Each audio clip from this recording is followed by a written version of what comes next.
कुछ नया करें। जैसे ये बोतल है, अब सब लोग ऐसे पानी पीते हैं, आप ऐसे पीने लग जाओ, तो ये ही क्या है, कुछ नया करना ही क्या कहलाता है, क्रिएटिविटी कहलाता है। अब इससे पहले हम दो शब्दों को समझेंगे और एक एक बात दिमाग में फिट कर देंगे, फिर एक ऐसी स्टोरी समझाऊंगा कि आपका सारा पेडागोजी का डर ही खत्म हो जाएगा। उससे पहले हम एक चीज को समझते हैं, एक होता है अपसारी चिंतन और एक होता है अभिसारी चिंतन। आखिर अपसारी चिंतन क्या होता है और अभिसारी चिंतन क्या होता है? तो ऐसे प्रश्न जिसके अनेक उत्तर हो, मेरी बात को ध्यान से समझना, जिसके कई उत्तर होते हैं, जिसके कई उत्तर होते हैं वो होता है अपसारी चिंतन। जिसके कई उत्तर होते हैं, जिसके कई उत्तर होते हैं वो होता है अपसारी चिंतन, और जिसका केवल एक उत्तर हो वो होता है अभिसारी चिंतन। अब मेरी बात को अच्छे से समझना, अभी तो कहानी शुरू हुई है, एक एक बात अभी कनेक्ट कर दूंगा। इतनी सी भी बात मैं आपसे वादा कर रहा हूं, कुछ भी याद नहीं करनी पड़ेगी, ये मेरा आपसे वादा है। जिसका केवल एक उत्तर हो, जिसका केवल एक उत्तर हो वो होता है अभिसारी चिंतन। अब मेरी बात को यहीं से समझना, तो आपको कभी भी अभिसारी चिंतन नहीं कराना, हमेशा कौन सा कराना है, अपसारी चिंतन कराना है। कन्वर्जेंट थिंकिंग कभी नहीं करानी, हमेशा डाइवर्जेंट थिंकिंग ही करानी है। तो जहां पर भी अभिसारी चिंतन दिख जाए उसको तुरंत कट कर देना है। अब कट करना क्यों है? क्योंकि जिस चीज का केवल एक उत्तर होता है प्यारे बच्चों, वो रटने को बढ़ावा देती है। किसको बढ़ावा देती है? रटने को बढ़ावा देती है। और यहीं से मैं इंपॉर्टेंट पॉइंट्स की शुरुआत करता हूं और एक एक बात आप अपने दिमाग में छाप लेना, और ये है महत्वपूर्ण बिंदु। कौन से बिंदु? महत्वपूर्ण बिंदु। ये आपकी पेडागोजी में कम से भी कम 5 नंबर पर पक्के करा के देंगे, ये महत्वपूर्ण बिंदु जो मैं बता रहा हूं। देखो, मैंने आपको एक बात बताई कि पेडागोजी का मतलब होता है, दो शब्द समझ लेना, पेडागोजी का मतलब है दो शब्द, कि हमें बच्चे के तर्क का विकास करना है, बच्चे की समझ का विकास करना है, बच्चे को चिंतनशील बनाना है। ठीक है, तो जिस चीज का एक उत्तर होता है वो रटने को बढ़ावा देती है, और हमें बच्चे को रटाना नहीं है। अब वो आपके साथ माइंड गेम खेलता है। क्या खेलता है? देखो, तो रटने को ही कहते हैं, कभी कभी रटना आएगा, कभी रटने को ही कहते हैं याद करना। क्या करना? याद करना। इसी को कहते हैं प्यारे बच्चों स्मरण करना। क्या कहते हैं? स्मरण करना कहते हैं। और इसी को कहते हैं प्यारे बच्चों कंठस्थीकरण। क्या कहते हैं? कंठस्थीकरण कहते हैं। मेरी बात को अच्छे से समझ लेना, इसी को कहते हैं दोहराव करना। क्या कहते हैं? दोहराव करना। क्या कहते हैं? दोहराव करना कहते हैं। इसी को कहते हैं प्यारे बच्चों वेधन करना। क्या कहते हैं? करना, वेधन करना। इसी को कहते हैं संस्मरण। क्या कहते हैं? संस्मरण कहते हैं। इसी को कहते हैं प्रत्यास्मरण। क्या कहते हैं? प्रत्यास्मरण कहते हैं। तो जहां पर भी ये शब्द दिख जाए इनको तुरंत काट देना, उस ऑप्शन को ही तुरंत काट देना है। क्यों? क्योंकि ये जो उत्तर होते हैं ये बच्चे को रटने को बढ़ावा देते हैं, जबकि हमें बच्चे को रट्टू तोता नहीं बनाना है। हमें बच्चे को रट्टू तोता नहीं बनाना है। इंग्लिश में इन शब्दों को ही क्या कहते हैं? मेरी बात को अच्छे से समझ लेना, इनको ही कहते हैं रोट लर्निंग, या इसी को कहते हैं मेमोराइजेशन। क्या कहते हैं? रोट लर्निंग या मेमोराइजेशन कहते हैं। तो जहां पर भी ये शब्द आ जाए इनको तुरंत काट देना। काटना क्यों है? क्योंकि ये जो शब्द होते हैं प्यारे बच्चों ये रटने को बढ़ावा देते हैं, ये बच्चे की समझ को बढ़ावा नहीं देते हैं। तो जो चीज बच्चे के रटने को बढ़ावा दे वो हमें काट देनी है। क्यों काटनी है? क्योंकि हमें तो बच्चे की समझ का विकास करना है। क्या करना है? हमें बच्चे की समझ का विकास करना है, हमें बच्चे की समझ को बढ़ाना है। क्लियर? अब देखना कहानी यहां से शुरू होगी। मैं कह रहा हूं क्वेश्चन तो आप देखते ही कर दोगे, मेरी बातों को बस ध्यान से समझते चले। जब हमें बच्चे को क्रिएटिव बनाना है, बच्चे की तर्क शक्ति का विकास करना है, तो हमें बच्चे का कभी भी एग्जाम नहीं लेना। ठीक है, आपको कभी भी बच्चे की परीक्षा नहीं लेनी है। बात को अच्छे से समझना, ये वो शब्द हैं जो आपको 5 नंबर पक्के करा के देंगे, और मैं आपको बताऊंगा कैसे। आपको बच्चे का कभी भी एग्जाम नहीं लेना। अब एक बात बताओ, जब आप एग्जाम नहीं लोगे तो आप ना तो बच्चे को पास करोगे और ना ही बच्चे को फेल करोगे। तो ना बच्चा पास करना है ना बच्चे को फेल करना है। तो आपको बच्चे को क्या करना है? उत्तीर्ण भी नहीं करना। उत्तीर्ण का मतलब होता है पास। आपको बच्चे को पास भी नहीं करना और आपको बच्चे को अनुत्तीर्ण यानी कि पास फेल करना ही नहीं है। क्यों नहीं करना? क्योंकि हमें एग्जाम ही नहीं लेना, हमें परीक्षा ही नहीं लेनी, तो परीक्षा पर जोर नहीं देना। तो जिस ऑप्शन में परीक्षा की बात हो उस ऑप्शन को ही काट देंगे। जब हम परीक्षा नहीं लेंगे तो ना तो बच्चे को पास करेंगे ना बच्चे को फेल करेंगे। बात अच्छे से समझो, यहां से समझना, एक एक बात कनेक्ट करनी है। अभी तो कहानी शुरू हुई है, इस तरह की बेहतरीन स्टोरी से एक एक चीज समझा दूंगा, आप कहोगे मजा आ गया। मेरी 2 बातें याद रखो। अब तक मैंने 2 बातें आपको बताई है कि गणित की जो प्रकृति होती है वो होती है तार्किक, यानी कि हमें बच्चे की तर्क की शक्ति को बढ़ाना है। दूसरा, हमें बच्चे को क्रिएटिव बनाना है, सृजनात्मकता को बढ़ाना। हमें बच्चे को रटाने वाले काम नहीं करने, तो रटने को ही याद करना कहते हैं, इसको ही स्मरण कहते हैं, इसको ही कंठस्थीकरण कहते हैं, इसको ही दोहराव। भाई बार बार चीजों का रिपीट कर रहे हैं, ये भी तो रटना ही है। इसी को वेधन कहते हैं, इसी को संस्मरण कहते हैं, इसी को प्रत्यास्मरण कहते हैं। अब ये सारे शब्द वो हैं जो ना तो आपको कोई टीचर बताएगा ना कोई आपको एआई बताएगा, क्योंकि ये सारे शब्द वो हैं जो आपके एग्जाम में पूछे गए हैं और हम आपके दिमाग में फिक्स कर रहे हैं। ठीक है, आपको बच्चे का एग्जाम नहीं लेना। क्यों? एग्जाम जो होता है वो बच्चे के अंदर डर और भय और तनाव को बढ़ाता है। अब मेरी बात को अच्छे से समझना, तो हमें बच्चे के अंदर ना तो भय का मतलब होता है फियर, ना तो डर को बढ़ाना है। ठीक है, ना बच्चे के अंदर तनाव को बढ़ाना, तनाव मतलब टेंशन। ठीक है, तो ना भय को बढ़ाना है ना तनाव को बढ़ाना। जब परीक्षा नहीं लोगे तो आप बच्चे को पास नहीं करोगे, फेल नहीं करोगे। अब यहीं से समझना और इंपॉर्टेंट बात, बहुत ज्यादा इंपॉर्टेंट है। एक एक बात, जब हम बच्चे का एग्जाम नहीं लेंगे तो ना तो आपको बच्चे को अंक देने हैं, मेरी बात को अच्छे से समझ लो, आपको बच्चे को अंक भी नहीं देने हैं, आपको बच्चे को ग्रेड भी नहीं देना। भाई जब एग्जाम ही नहीं लेना और ना बच्चे को रैंक देनी है, तो ना अंक देने हैं, ना ग्रेड देनी है, ना रैंक देनी है, हमें एग्जाम ही नहीं लेना। भाई एक बात बताओ, जब परीक्षा ही नहीं होगी तो अंक कहां से दोगे, ग्रेड कहां से दोगे, रैंक कहां से दोगे? और ना ही बच्चे का नामीकरण करना है। नामीकरण का मतलब है जैसे हम कह देते तू तो बहुत अच्छा बालक है, तू तो बिल्कुल गधा बालक है, तो हमें बच्चे का नामीकरण भी नहीं करना है। यह एक ऐसा शब्द है जो आपको 1 नंबर पक्का करा के देगा कि आपको बच्चे का नामीकरण नहीं करना है। ठीक है, आपको बच्चे का नामीकरण नहीं करना है तो ये वो शब्द हैं जो आपको कम से भी कम 2 से 3 नंबर पक्के करा के देंगे। अब अगले पॉइंट की तरफ चलता हूं, अगले महत्वपूर्ण बिंदुओं की तरफ चलता हूं और अब यहां से कहानी शुरू होगी और एक एक चीज बहुत अच्छी स्टोरी के साथ और मजे के साथ सीखोगे जो आज तक किसी ने ऐसा पढ़ाया ही नहीं होगा। बात की शुरुआत करते हैं और ये है वो महत्वपूर्ण बिंदु। अब ये महत्वपूर्ण बिंदु क्या है, इसकी कहानी की शुरुआत करते हैं एक कहानी से। वो कहानी आपके जीवन से जुड़ी होगी और आप उसे अच्छी तरह से ना आपको रटना पड़ेगा और सब कुछ आपके दिमाग में बिल्कुल क्लियर हो जाएगा। जैसे आपके रिश्ते वाले आ गए, मान के चलो आपके रिश्ते वाले आ गए, मैं किसी एक व्यक्ति है और उसका एक लड़का है, उसके रिश्ते वाले आगे आगे रिश्ते वाले। अब रिश्ते वाले के सामने आप उस बच्चे की क्या करोगे, तारीफ करोगे या बुराई करोगे? आप तारीफ करोगे कि हमारा लड़का जो है वो सबसे अच्छा है, चाहे वो लड़का शराब पीता हो, दिलबाग खाता हो, वो कुछ नहीं करता हो, लेकिन लड़की वालों के सामने आप उसकी तारीफों के पुलंदे बांध दोगे, कहोगे ऐसा लड़का तो पूरे जहान में ही नहीं है, इससे बेहतर तो लड़का ही नहीं है। अजी एक फिर कहेगा व्यक्ति खड़ा होकर के कि कल मैंने तुम्हारे लड़के को शराब पीते हुए देखा था। आप उससे क्या कहोगे कि नहीं जी आपने गलत समझा है, हो सकता है वो कोल्ड ड्रिंक पी रहा हो, शराब नहीं पी रहा। क्यों? आपका जो लड़का है आप उसकी बुराई नहीं करोगे, आप उसकी क्या करोगे, तारीफ। तो यही ट्रिक है पूरे सीटेट के एग्जाम में, मैथ पेडागोजी की एक ट्रिक है। आप ऐसे समझना कि जो बच्चा है वो आपका है, उसके शादी वाले आए हैं और जब शादी वाले आते हैं तो चाहे लड़की हो चाहे आप लड़की हो और आप बिल्कुल नहीं पढ़ती हो, आप एक अक्षर नहीं पढ़ती हो, ठीक है, आपके पापा रिश्ता लेके जाएंगे तो क्या कहेंगे, जी हमारी लड़की बहुत अच्छी है, इससे अच्छी कोई लड़की नहीं है, घर के सारे काम को करती है, चाहे आप कुछ काम नहीं करती लेकिन कहेंगे क्या कि सारे घर के काम को करती है, झाड़ू लगा देती है, पूजा पाठ करती है, चाहे आपने मंदिर के हाथ ही ना जोड़े हो, लेकिन आपकी तारीफों के पुलंदे बांध दिए जाएंगे। ऐसे ही समझना है कि बच्चा जो है वो आपका है और अपने बच्चे में कभी कोई बुराई नहीं बताता है। कहने का मतलब इतना है, ट्रिक ये है कि अपने बच्चे की कभी बुराई नहीं करनी। अब कैसे बुराई नहीं करनी? वो कहेगा कि बच्चा गणित में रुचि नहीं रखता, आप कह देना बिल्कुल गलत, बिल्कुल गलत, बच्चा तो हमारा है, बिल्कुल रखता होगा। आपको अपने बच्चे की कमी नहीं गिनवानी। वो कहेगा कि बच्चा गणित में रुचि नहीं रखता, आप कह देना गलत बात है, रुचि रखता है, यानी कि बच्चे की कोई गलती आपको नहीं गिनवानी। वो कहेगा बच्चा गणित में रुचि नहीं रखता, आप कह देना बिल्कुल गलत है। आपके लड़के को कोई ये कहने लग जाए कि आपके बच्चे का पढ़ने में ध्यान नहीं है, आप क्या कहोगे, जिसने भी आपको बताई है ये बात गलत बताई है, हमारा लड़का तो कलेक्टर की तैयारी कर रहा है, बस डीएम बन चुका है, तो जहां से सूचना मिली है वो गलत मिली है जी, बहुत बढ़िया लड़का है, ऐसा लड़का पूरे गांव में नहीं है, तो लड़के की कमी नहीं गिनवानी। तो कभी भी ये नहीं कहना कि बच्चा गणित में रुचि नहीं रखता। अच्छा जी बहुत बढ़िया, और क्या नहीं कहना? वो कहेंगे भाई तुम्हारा लड़का जो है वो बहुत शरारती है, आप कह देना गलत है जी, किसी ने अफवाह फैलाई होगी हमें उड़ाने के लिए, हमारे लड़के से अच्छा तो पूरे गांव में लड़का नहीं है, एक नंबर का सज्जन लड़का है, ये तो बिल्कुल गऊ है, किसने बता दिया शरारती है, शरारती नहीं है। वो कहेगा कि बच्चा शरारती है, आप कह देना बिल्कुल नहीं, बच्चा शरारती। तो बच्चे को कभी ये नहीं कहना है कि बच्चा शरारती है, ठीक है, कहना ही नहीं है। अब देखो आपको कभी भी ये नहीं कहना है कि बच्चा गणित नहीं सीख सकता, आपको कभी ये नहीं कहना। देखो आप कभी जाना, आप रियल एक्सपीरियंस लेना, किसी रिश्ते वाले के साथ जाना, जो लड़का पढ़ाई भी नहीं करता होगा वो भी आपसे कहेगा हाँ जी तैयारी करता हूं, बस एक नंबर से रह गया था। कोई भी आप दुनिया में बच्चा उठा लेना, जब रिश्ते का टाइम आता है ना कि तेरी नौकरी क्यों नहीं लगी, तो वो एक ही नंबर से रहता है, जी एक नंबर से रह गया, इस बार लग जाऊंगा। तो आपको भी ऐसे ही कहना है बच्चा आपका ही है, ये नहीं कहना है कि बच्चा अयोग्य है, आपको कहना ही नहीं है कि बच्चा अयोग्य है, ठीक है, आपको ये नहीं कहना बच्चा अयोग्य है। चाहे बच्चा क्वेश्चन मैं कह रहा हूं उससे ये पूछा गया कि 4 गुणा 2 कितने होते, वो कहते 15 होते, तो आपको फिर भी ये नहीं कहना है कि बच्चे की गलती है, बच्चा अयोग्य है, आप कह देना बिल्कुल नहीं, बच्चा तो जानता है जी, हो सकता है उसने शौक में बता दिया हो ये, लेकिन आपको बच्चे को गलत नहीं ठहराना। तो वो कहेगा बच्चा गणित में रुचि नहीं रखता, उससे पूछा गया कि भाई 5 + 3 कितना होता है, उसने कह दी 12, तो आपको फिर भी ये नहीं कहना कि बच्चा गणित में रुचि नहीं रखता, बच्चा शरारती है, बच्चा अयोग्य है, बच्चा गणित नहीं सीख सकता, बच्चा गणित नहीं सीख सकता, गणित नहीं सीख सकता, यानी कि बच्चे की कमी गिनानी नहीं है, ठीक है, नहीं सीख सकता। अब मेरी बात को अच्छे से समझना, अब आपको बहुत इंपॉर्टेंट पॉइंट बताऊंगा।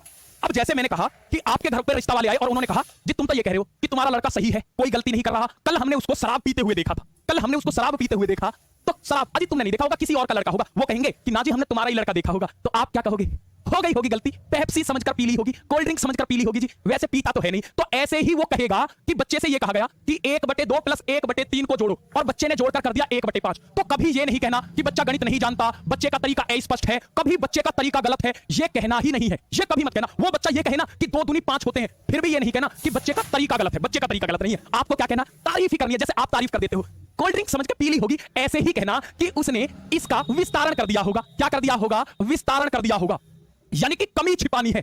हमेशा बच्चे की क्या करनी है, पेडागोजी का मतलब है बच्चे की कमी छिपा दो, जैसे अपने बच्चे की छिपा देते हो। नहीं जी हम मान ही नहीं सकते, चाहे आपको पता हो कि आपका जो लड़का है वो रात दिन शराब पीता है, लेकिन फिर भी आप क्या कहोगे, जी बिल्कुल नहीं मान सकते। देखो जी रिश्ता करो या मत करो, हाँ हम ये मान रहे हैं कि हो सकता है बच्चे ने कोल्ड ड्रिंक समझकर पी ली हो, लेकिन हमारा लड़का पीता तो है नहीं, बाकी हम तुम्हारी कदर करते हैं, हमारे लड़के को उड़ाओ मत ना। तो ऐसे ही आपको ये नहीं कहना कि बच्चे को मैथ नहीं आता, बच्चा शरारती है, बच्चा कर नहीं सकता। आपको क्या कहना है, हो सकता है बच्चे ने विस्तारण कर दिया हो सकता है बच्चे ने क्या कर दिया हो, विस्तारण। जब क्वेश्चन समझाऊंगा एक एक चीज बहुत अच्छे से क्लियर हो जाएगी और यहां छप जाएगी, ठीक है। अब मेरी बात को यहीं पर आते हैं वापस, तो कभी भी बच्चे की गलती नहीं गिनवानी है, ठीक है। आगे चलता हूं, मैंने आपको बताया जब हमें रटने को बढ़ावा नहीं देना, तो हमने यहां से क्या सीखा कि बच्चे को कभी यह नहीं कहना कि बच्चा गणित नहीं सीख सकता, ठीक है। यह नहीं कहना है कि बच्चे की भाषा अस्पष्ट है, ऐसा कभी नहीं कहना। अब मैंने आपको बताया तो 2 तरह का चिंतन होता है, एक होता है अपसारी, एक होता है अभिसारी। तो एक बात बताओ, कभी आप कार से, यानी कि कार जो होती है उससे ट्रेवल करने गए हो, तो आपको सड़क पर एक चीज लिखी दिखी होती होगी जिस पे लिखा होता है रूट डाइवर्जन। तो डाइवर्जन का मतलब है कई कई रास्ते, वहां से कई रास्ते खुल जाएंगे। तो हमें बच्चे के लिए कई रास्ते ही खोलने हैं, तो उसी को कहते हैं डाइवर्जेंट थिंकिंग। आप कहते हैं ना रूट डाइवर्जन, डाइवर्जन का मतलब कई रास्ते खुल गए। तो जिस प्रश्न के कई उत्तर हो उसी को कहते हैं डाइवर्जेंट थिंकिंग, उसी को कहते हैं अपसारी चिंतन। और जिसका केवल एक उत्तर हो उसको कहते हैं अभिसारी चिंतन। जैसे मैं आपसे कहूं कि भारत के वर्तमान प्रधानमंत्री कौन है, आप कहोगे जी नरेंद्र मोदी जी है।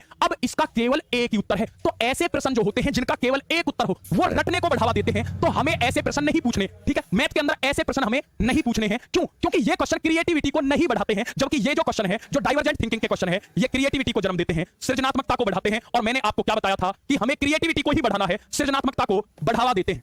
क्या करते हैं? सृजनात्मकता को बढ़ावा देते हैं। अब मेरी बात को अच्छे से समझना, यहां से कहानी शुरू होगी और अच्छे से एक एक चीजों को समझने की, क्योंकि यहां से एक एक टॉपिक को हम बहुत अच्छे से ट्रिक से क्लियर कर रहे होंगे। यही वो सारी चीज है जो बेस है, इसके बाद तो सारी चीजें बहुत आसान है, ठीक है। ऐसे ही एक होता है प्यारे बच्चों जिसको कहते हैं हम मुक्त अंत के प्रश्न और बंद अंत के प्रश्न। तो बच्चा इनमें भी बहुत कंफ्यूज होता है कि आखिर मुक्त अंत के प्रश्न क्या होते हैं और बंद अंत के क्या होते हैं। और यही क्वेश्चन सीटेट दिसंबर 2024 में पूछ लिया गया। आज मैं बता रहा हूं ओपन का मतलब जिसके उत्तर निश्चित होते हैं। मेरी बात यहां से समझो, जिस प्रश्न के उत्तर निश्चित होते हैं उसको कहते हैं बंद अंत का प्रश्न। जिस प्रश्न के उत्तर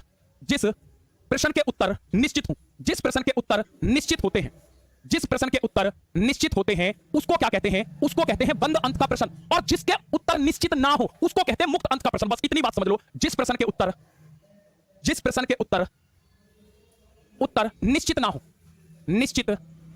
निश्चित ना हो, वो होते हैं ओपन एंडेड क्वेश्चन। तो हमेशा हमें बच्चे से ओपन एंडेड क्वेश्चन पूछने हैं, क्लोज एंडेड क्वेश्चन कभी नहीं पूछने। मुक्त अंत के प्रश्न पूछने हैं, कभी भी बंद अंत के प्रश्न नहीं पूछने। हमेशा कैसे पूछने हैं? मुक्त अंत के प्रश्न पूछने हैं, ओपन एंडेड क्वेश्चन पूछने हैं, क्लोज एंडेड क्वेश्चन नहीं पूछने। अब ये क्या होते हैं मैं आपको समझाता हूं। तो जिस प्रश्न के उत्तर निश्चित ना हो, निश्चित का मतलब है कि अनेक उत्तर हो। बच्चा अपना सोच समझकर, देखो जहां पर बच्चा सोच समझकर अपने स्वयं के उत्तर दे सके वो ओपन एंडेड है। और क्लोज एंडेड वो होते हैं जहां पर बच्चा सोच समझकर उत्तर ना दे सके, वो बंधा हुआ हो। मैं आपको एग्जांपल से समझाता हूं और बहुत अच्छे से समझ में आएगा। जैसे मैं आपसे कहता हूं प्यारे बच्चों कि मुझे ये बताओ 6 से बड़ी 2 संख्या बता दो, 6 से बड़ी 2 संख्या बताओ। अब आप कुछ भी बता सकते हो। 6 से बड़ी एक कहेगा 7 है, एक कहेगा 15 है, एक कहेगा 18 है, एक कहेगा 35 है। आप कितनी भी बता सकते हो, उत्तर निश्चित नहीं है। लेकिन मैं आपसे ये कहूं कि मुझे ये बताओ कि 5 और 8 के बीच, 5 और 8 के बीच, 5 और 8 के बीच 2 प्राकृत संख्या बताओ। 5 और 8 के बीच 2 प्राकृत संख्या बताओ, 2 नेचुरल नंबर। तो आप बता दोगे 15 है? बिल्कुल नहीं बता सकते। आपकी मजबूरी है 5 और 8 के बीच में आप कहोगे एक 6 है, एक 7 है। बताओ इनके अलावा आप कोई और उत्तर बता सकते हो? नहीं। ऐसे क्वेश्चन को ही कहते हैं क्लोज एंडेड क्वेश्चन, बंद अंत का क्वेश्चन। यानी कि जहां पर आपके सोचने समझने की प्रक्रिया को बंद कर दिया जाए। समझो यहां से, जहां पर आपके सोचने और विचारने की प्रक्रिया को बंद कर दिया जाए उसको कहते हैं बंद अंत का क्वेश्चन। और जहां सोचने विचार की प्रक्रिया को आपको खुला छोड़ दिया जाए कि आपके पास बहुत सारे मौके हैं, आप कुछ भी बता सकते हो, वो है ओपन एंडेड। यहां आपकी सोच बंद हो गई है। क्यों बंद हो गई है? आप 5 और 8 के बीच में 6 और 7 कोई बताओगे। इस दुनिया में ब्रह्मांड का कोई भी बच्चा हो वो 6 और 7 ही बताएगा। तो ऐसे ट्रिक और दे दूं, जिसका उत्तर सब एक ही बताए, जिसका उत्तर सब सेम बताते हैं, वो होते हैं बंद अंत के प्रश्न। और जिसके उत्तर सब अलग अलग बताएं, वो होता है मुक्त अंत के प्रश्न। जैसे मैं आपसे कहता हूं भारत के वर्तमान प्रधानमंत्री कौन है, तो अब कोई भी बच्चा हो वो नरेंद्र मोदी जी ही बताएगा। तो जिसका उत्तर सेम होता है, क्या होता है? सेम होता है, वो होता है बंद अंत का क्वेश्चन। और जिस क्वेश्चन का आंसर अलग अलग हो वो होता है ओपन एंडेड क्वेश्चन। तो हमें बच्चे से हमेशा मुक्त अंत के प्रश्न पूछने हैं, बंद अंत के नहीं पूछने। क्यों पूछने हैं? क्योंकि मुक्त अंत के प्रश्न जो है ये आलोचनात्मक चिंतन यानी कि क्रिटिकल थिंकिंग को बढ़ावा देते हैं। किसको बढ़ावा देते हैं? आलोचनात्मक चिंतन को बढ़ावा देते हैं। किसको बढ़ावा देते हैं? आलोचनात्मक चिंतन यानी कि क्रिटिकल थिंकिंग को बढ़ावा देते हैं। और हमें, मैंने आपको बताया, बच्चे के अंदर थिंकिंग को ही डेवलप करना है। ये आलोचनात्मक चिंतन को बढ़ावा देते हैं, ठीक है। ये आलोचनात्मक चिंतन को बढ़ावा देते हैं, जबकि ये जो है ये रटने को बढ़ावा देते हैं। इसीलिए बंद अंत के प्रश्न नहीं पूछने, हमेशा कैसे पूछने हैं? मुक्त अंत के प्रश्न पूछने हैं। और अब यहां से कहानी शुरू होगी और एक एक मिनट के अंदर पूरे सम हम खत्म करेंगे और साथ में उनके हम क्वेश्चन भी कर रहे होंगे। एक व्यक्ति थे जिनका नाम था जॉर्ज पोलिया। बच्चा बहुत कहता है कि सर हमें जॉर्ज पोलिया समझाओ। आज मैं आपको जॉर्ज पोलिया समझाता हूं और इस तरह से समझाऊंगा कि जीवन में भूल ही नहीं पाओगे। तो जॉर्ज पोलिया ने जो बताया वो समस्या समाधान के तरीके के बारे में बताया कि किस तरह से हम समस्या समाधान करते हैं। तो आपसे पहला क्वेश्चन यही आएगा कि जॉर्ज पोलिया किससे जुड़े हुए थे? आप कहते हैं ना समस्या समाधान से जुड़े हुए थे। किससे जुड़े हुए थे? समस्या समाधान से जुड़े हुए थे। क्लियर? कोई इतनी सी भी दिक्कत तो नहीं है? क्लियर? बहुत बढ़िया। इन्होंने समस्या समाधान को 4 भागों में बांटा। कितने भागों में? कैसे याद रखोगे? अरे ट्रिक है मेरे पास। देखो आप जॉर्ज पोलिया में, देखो मैं आपको समझाता हूं।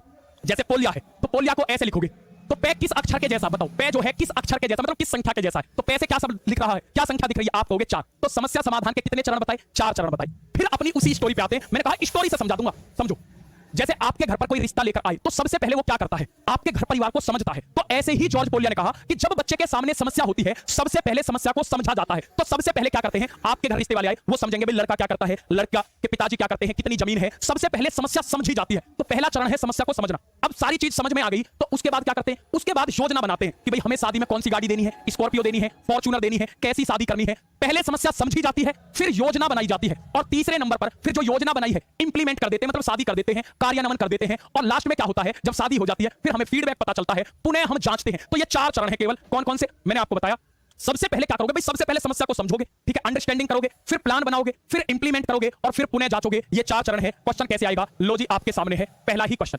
जॉर्ज पोलिया के अनुसार समस्या समाधान के 4 चरण हैं जो नीचे दिए गए हैं, उनको क्रम में सूचीबद्ध करें। एक योजना तैयार करें, योजना को कार्यान्वित करें, समस्या को समझें, पुनः जांचें। जल्दी से बताओ क्या होगा। मैंने आपको क्या कहा था, सबसे पहले समस्या समझी जाती है। तो सबसे पहले क्या करोगे, समस्या को समझोगे, पहले सी आएगा, फिर क्या करते हैं, योजना बनाते हैं, प्लान करते हैं। प्लान कहां है, ए, सी के बाद ए आएगा, फिर उसके बाद उसका क्या करते हैं, कार्यान्वयन करते हैं, इंप्लीमेंट करते हैं, फिर बी आएगा, और लास्ट में हम क्या करते हैं, पुनः जांचते हैं। तो जो पुनः जांच होती है वो अंत में होती है। तो सी ए बी डी, तो C A B D option number C इसका क्या हो जाएगा, बिल्कुल सही जवाब हो जाएगा। चलता हूं अगले प्रश्न की तरफ। क्या कहता है बताओ जी।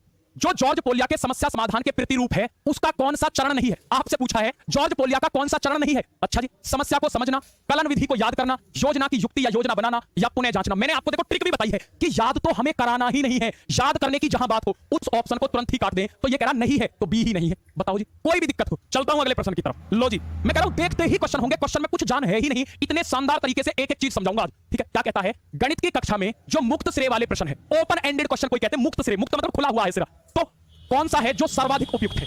इन प्रश्नों की एक दूसरे से नकल करना आसान नहीं है।